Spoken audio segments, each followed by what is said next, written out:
بسم اللہ الرحمن الرحیم۔ حضرات محترم، میں مدینہ طیبہ کے پیارے پیارے فضائل سنا رہا ہوں۔ آج پہلی روایت رسول کریم صلی اللہ علیہ وسلم نے فرمایا کہ جس شخص نے میری اس مسجد یعنی مسجد نبی میں 40 نمازیں ادا کی، ایک نماز بھی فوت نہیں ہوئی، تو اس کے لیے دوزخ سے اور ہر قسم کے عذاب سے نجات لکھ دی جائے گی، اس کے لیے میری شفاعت واجب ہو جائے گی۔ اللہ اکبر! کتنی بڑی فضیلت ہے مسجد نبی کی۔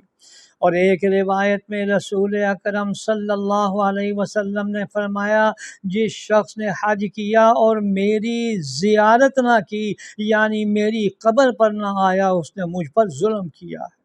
اور ایک روایت میں رسول کریم صلی اللہ علیہ وسلم نے فرمایا، جو شخص میری قبر کے پاس کھڑے ہو کر مجھ پر درود پڑھتا ہے، میں اس کو خود سنتا ہوں۔ اللہ اکبر! کتنی بڑی فضیلت ہے کہ جناب رسول اللہ صلی اللہ علیہ وسلم یہ صلاۃ و سلام سن رہے ہیں۔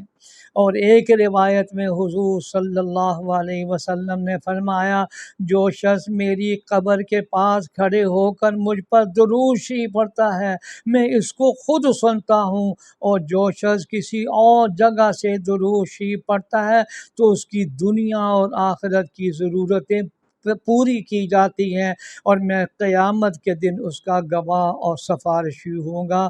یہ کتنی بڑی فضیلت ہے کہ روضہ اقدس پر کھڑے ہو کر درود و سلام پڑھنے کا سرکار دو عالم صلی اللہ علیہ وسلم خود بنفس نفیس سنتے ہیں، سلام کا جواب دیتے ہیں۔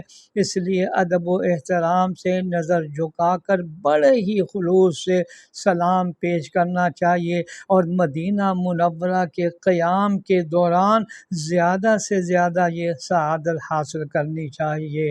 اللہ جل شانہ ہم سبوں کو قدر کرنے کی توفیق عطا فرمائے، آمین یا رب العالمین۔